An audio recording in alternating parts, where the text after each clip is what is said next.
বাদুড়রা অন্ধ, কিন্তু তারা কখনো কোনো কিছু ধোঁকা পায় না,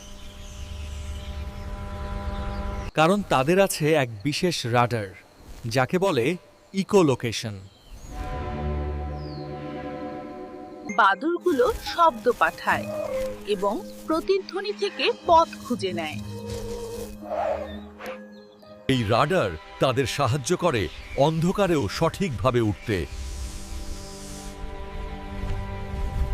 বাদুড়রা রাতভর খাবার খোঁজে এই রাডারের মাধ্যমে। মানববিজ্ঞানীরা এখনও এই রাডারের রহস্য পুরোপুরি বুঝতে পারেননি। বাদুড়ের রাডার মানুষের প্রযুক্তির জন্য অনুপ্রেরণা। এটি দেখলে বোঝা যায় প্রকৃতি কতটা অবিশ্বাস্য।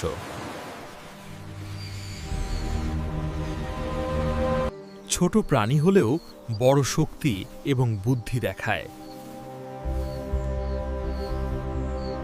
বাদুড়ের রাডার এক রহস্যময় জ্ঞান, যা রাতকে আলোকিত করে।